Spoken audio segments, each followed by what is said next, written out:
नमस्कार, आप देखना शुरू कर चुके हैं DSD न्यूज़। मैं हूं आपके साथ गौरी रानी। दिल्ली में आंदोलनरत किसानों के समर्थन में आज तृणमूल कांग्रेस बापू वाटिका के समक्ष एक दिवस धरना प्रदर्शन पर बैठे हैं। क्या कुछ इनका कहना है, सीधे इनसे जानते हैं और जुड़ते हैं। मेरे साथ बात करने के लिए राजेश जी हैं, संजय पांडे जी हैं, दयानंद जी हैं। सभी लोगों से हम बात करेंगे। सबसे पहले राजेश जी, आपसे शुरू करते हैं। जो किसानों का आंदोलन दिल्ली में चल रहा है, उसके समर्थन में आज आप लोग एक दिवस धरना प्रदर्शन पर बैठे हैं, लेकिन सरकार जो है वो झुकने का नाम नहीं ले रही है। आप देख सकते हैं कि जो बॉर्डर की सुरक्षा जो है वो बहुत ज़्यादा कड़ी कर दी गई है। तार बैरिकेडिंग्स लगा दिए गए हैं, सीमेंट से सभी चीज़ों को हाई कर दिया गया है। तो ऐसे में सरकार जहां इतनी सख्त नज़र आ रही है, ऐसे में क्या लग रहा है किसानों को झुकना पड़ेगा? किसान तो कभी झुके ही नहीं हैं। पहले भी आंदोलन हुआ करते थे और हुए हैं, कभी किसान झुका नहीं है और इस बार भी किसान नहीं झुकेंगे। हर हालत में केंद्र सरकार को झुकना होगा। और ये झुकने की भी बात नहीं है, किसी का सम्मान में, देश हित में बात हो और किसान की बात कर रहे हैं तो उनसे बात करके झुकना क्या होता है? सरकार तो किसान लोग ही बनाए हैं। हम सभी को आगे प्रमोट करने वाले कौन होते हैं? किसान होते हैं, क्योंकि आबादी उनकी ज़्यादा होती है। तो किसान को झुकना कोई सवाल ही नहीं उठता है। केंद्र सरकार जो तानाशाह रवैया अपनाए हुए हैं, इसको हर हालत में तीनों कानून, काला कानून जो है वो वापस लेना होगा। MSP पे गारंटी कानून बनाना होगा। इस बार केंद्र सरकार को ही पता चल जाएगा वो किन से पंगा लिए। संजय पांडे जी, ये बताइए कि जिस तरीके से 3 कृषि कानून जो है वो लागू कर दिया गया है, लोकसभा राज्यसभा से पारित हो चुका है, ये कानून बन चुका है, लेकिन जिस तरीके का विवाद जो है, किसान जो है वो सड़क पर आकर आंदोलन करने को मजबूर है। पिछले 2 महीने से ज़्यादा हो चुका है किसान आंदोलनरत है, लेकिन सरकार जो है वो उनके साथ वार्ता जब भी हुई है वो विफल रही है। ऐसे में क्या लग रहा है, ये जो आंदोलन है वो कितना लंबा जाने वाला है और आप लोग जो आंदोलन कर रहे हैं ये कितना सफल होगा? देखिए, हम लोग तो आपके माध्यम से हम यही कहना चाहेंगे कि ये आंदोलन नहीं, ये जन आंदोलन है। आंदोलन कोई छोटा आंदोलन नहीं माना जाएगा, ये किसान का आंदोलन है। जब अंग्रेज़ के खिलाफ गांधी जी ने आंदोलन किया था तो यही किसानों का पहला आंदोलन हुआ था चंपारण से। बाबा टिकैत का आंदोलन राजीव गांधी के समय हुआ था। ये किसान आंदोलन अपनी मांग के लिए बराबर आंदोलनरत रहा, सरकारें उनकी बात मानी है।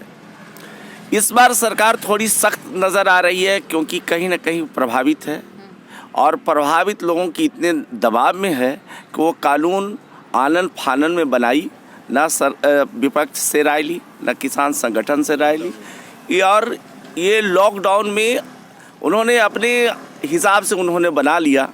स्थिति ऐसी है कि ये कानून जब किसान कह रहा है ये कानून किसान के फ़ायदे में नहीं है, तो भाई मेरे किसान कह रहा है कि हमको ये कानून नहीं चाहिए तो नुकसान ही कर दो ना, वापस ले लो, किसान का नुकसान हो जाएगा। लेकिन नुकसान यहाँ पर किसान अपना आंदोलनरत है, सख्त रवैया अपनाया जा रहा है। किसान संगठन एक होते जा रहे हैं, जगह जगह वहाँ पंचायतें हो रही है।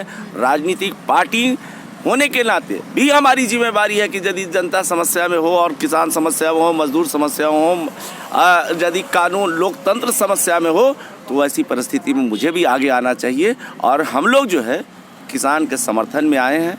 किसान आंदोलनरत है। यह किसान आंदोलन लंबा चलेगा क्योंकि सरकार की नीयत ठीक नहीं है, न वार्ता के प्रति संवेदनशील है, न इनके मांगों के प्रति संवेदनशील है, इसलिए लंबा तो चलेगा। दयानंद जी, आप मुझे बताएं, आप लोग आज किसानों के समर्थन में बापू वाटिका के समक्ष जो है गांधी प्रतिमा के सामने आंदोलन कर रहे हैं, लेकिन ये आंदोलन कितना सफल साबित होगा? क्या इस आंदोलन से किसानों को कोई फ़ायदा पहुंचने वाला है? और ये आंदोलन जो आप लोग आज से शुरू किए हैं, ये क्या दिल्ली की सड़कों तक किसानों के समर्थन में सड़क से सदन तक पहुंचने का काम करेंगे? देखिए, भारत के किसान अन्नदाता हैं। किसान के मेहनत से अन्न उपजाते हैं और हम लोग सभी भारत देश के लोग खाते हैं उसको। तो किसान हम लोग देश के मालिक हैं, उन्हीं का उपजाया हुआ अन्न भारत देश के लोग खाते हैं। और किसान के साथ जो केंद्र की भाजपा सरकार जो दोहरी नीति अपना रही है, एक तरफ वार्ता करने के लिए बुलाती है, दूसरे तरफ से एक संगठन खड़ा करके उनके अथी काउंटर करती है। तो केंद्र सरकार की नीयत और नीति में फ़र्क है। किसान का आंदोलन कुचलने से वह कुचलने वाला नहीं है। किसान का संगठन बहुत मजबूत है देश में, और उनका 62% अति है, आबादी है, उसको झुकाया नहीं जा सकता है।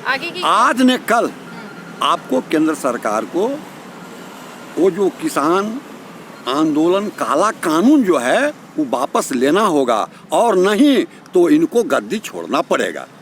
आगे की क्या रणनीति होगी आप लोग? आगे रणनीति होगी, हम लोग यहाँ से झारखंड से लेकर के दिल्ली के तक हम लोग पहुँचेंगे। और हम लोगों की जो नेत्री है, तृणमूल कांग्रेस की नेत्री है ममता दीदी, उनको कोई झुका नहीं सकता है। वह देश की ईमानदार नेत्री है, और उनका ये मानना होगा किसानों के हक में वो आंदोलनरत है, और सड़क से संसद तक।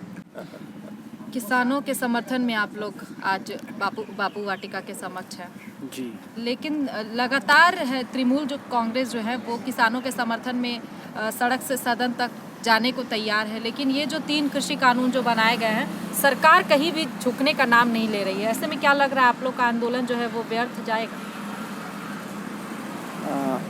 जैसा कि आप अभी बोले कि किसानों के साथ हम लोग हमेशा खड़े रहे हैं, तो नंदीग्राम हो, सिंगूर हो, या फिर कोई भी आंदोलन हो, तृणमूल कांग्रेस अपने आंदोलन में हमेशा जीतती रही है और जीतती रहेगी। और जहाँ तक बात है आंदोलन करने का, तो आंदोलन को अगर बढ़ावा दे रही है तो केंद्र सरकार दे रही है। जब आप बोल रहे हैं कि किसानों को फ़ायदा पहुँचाने वाला यह कानून है, और किसान कह रहे हैं कि नहीं इस कानून से हमें नुकसान है, तो इस पर वार्ता होनी चाहिए। 1 वार्ता, 2 वार्ता, 3 वार्ता के बाद इसका एक निष्कर्ष निकलना चाहिए, और आंदोलन को ख़त्म करना चाहिए सरकार को।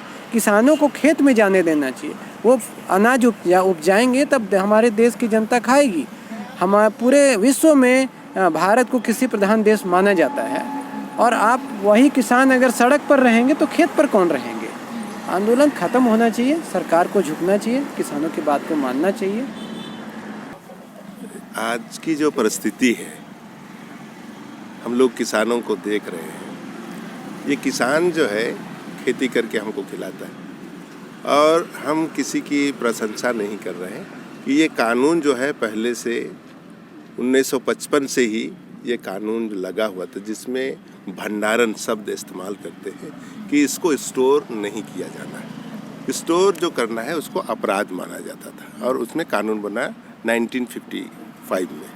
उसी कानून को ये तोड़ करके, मतलब 2020 में ये लॉकडाउन के दरमियान जो है ये कानून बनाया बीजेपी सरकार। और इसमें क्या है कि जितने भी किसान के लाभ की जो चीज़ें हैं वो हटा दिया, मतलब भंडारण को उन्होंने एक परमिशन दे दिया, मतलब भ्रष्टाचार जिसको बोला जाता है उसको इन्होंने प्रोत्साहित कर दिया। आने वाले समय में क्या है, किसान को जो है जो खेती करेगा और वो जब मंडी में ले जाएगा तो उसको वो दाम नहीं मिलेगा, क्योंकि समर्थन मूल्य जो भी है उसको भी वो स्थिर नहीं रखना। ऐसी परिस्थिति में क्या है कि भंडारण के लिए जो हमारा FCI था, जो गवर्नमेंट का भंडारण होता था, वहाँ ये मंडी जिसको बोलते हैं वहाँ पर ले जाने से किसान को समर्थन मूल्य मिल जाता था।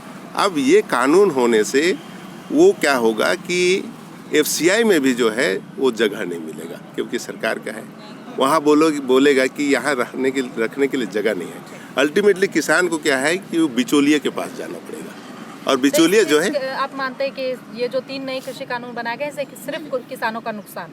किसानों का नुकसान है। और ये जो चंद लोग हैं जो हमारे अडानी अंबानी हैं, उनके साथ मिलकर बीजेपी गवर्नमेंट, ये साजिश है कि किसानों को आने वाले समय में बहुत नुकसान होगा, और उनकी खेती जो होती है उसका लाभ नहीं होगा, और ये देश को भी नुकसान होगा। तो साफ तौर पे सभी तृणमूल कांग्रेस के कार्यकर्ता नेताओं ने कहा है कि जब तक ये 3 कृषि कानून जो है वो सरकार वापस नहीं ले लेती है, इनका आंदोलन जारी रहेगा, और सड़क से सदन तक जाने को सभी लोग तैयार हैं। तो फिलहाल इस खबर में इतना ही। तमाम और खबरों के साथ बने रहने के लिए देखते रहें DST न्यूज़।